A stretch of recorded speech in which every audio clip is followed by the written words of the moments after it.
So,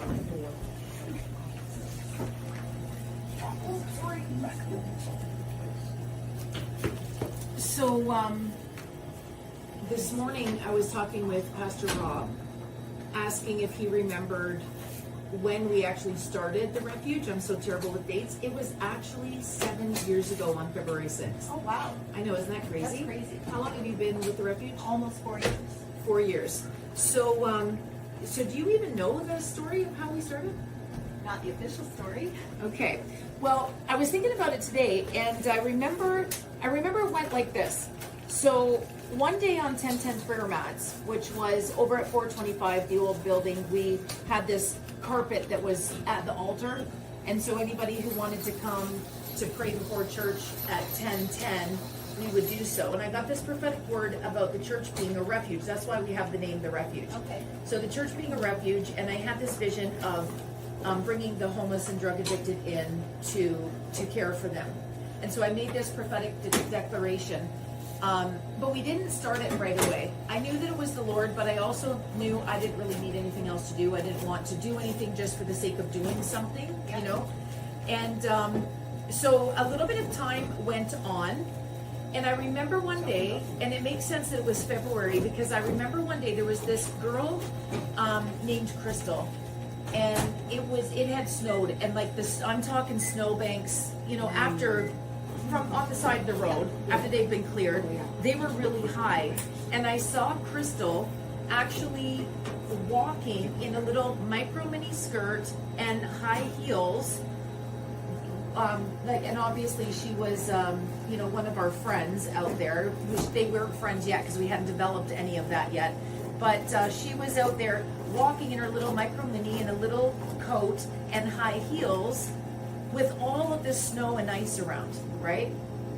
And I remember thinking, oh my gosh, we have this beautiful big building that is not being used. We need to open our doors now.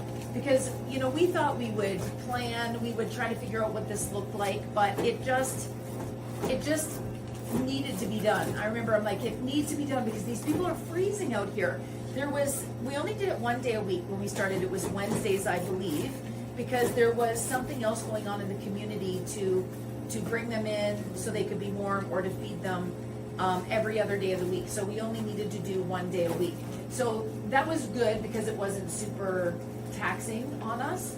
So we started doing that, and it was amazing. It was Pastor Rob and another lady, and then a bunch of volunteers again, and just a fantastic time. But then COVID hit, and I remember I was in Toronto actually at a Sid Roth weekend, and I was going to meet Sid Roth, all this kind of stuff. We were already down there in Toronto.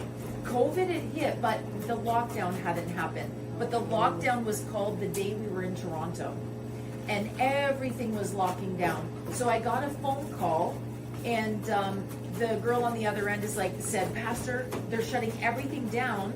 Our friends are not gonna have anywhere to eat or to get warm or anything. So Pastor Brad and I, we just said, you know what? Open the doors 5 days a week. Give us a few hours. We'll go get what we need, and we're gonna open the doors. So we left that conference. Obviously, Sid Roth didn't even make it into the country because they knew what was going on at the border. But we left right away, went and got the supplies that we thought that we would need right away before every single thing locked down. And we got the word out on the street that we were opening up 5 days a week. And we did. We served for years, 5 days a week, a hot breakfast and a hot lunch. We had them come in to do laundry. They were in all day off the street so that they could be warm through the winter, but then we kept it going through every season. Wow. So that's really how it got started. That's amazing. Isn't that amazing? That's so really cool. Amazing. So 7 years we've been doing this to one caliber, one degree or another, and building relationships with people out on the street. And you know what I thought was so amazing yesterday? Sammy. I saw Sammy, and he's coming to church here now, and he was one of our friends, and he is completely sober. He's like completely clean and sober now. And do you know what Sammy's doing this very day today? What's that? He's helping Pastor Rob and my husband put our roof on. Really? Yeah, he's been helping with that. That's amazing. I know he looks fantastic. He looks like a totally different person. And he's been sober, how long now? Like a year? Yeah, I would say a year. Oh my goodness, because we just had his graduation ceremony here from his time. Yeah. Where was it that he went? I think Windsor Life? Yeah, Windsor Life. So he was at Windsor Life Rehab, and now he's totally sober. So it's amazing because over the 7 years, we've actually had a lot of people get off the street totally clean and sober. Do you have any idea what the numbers are?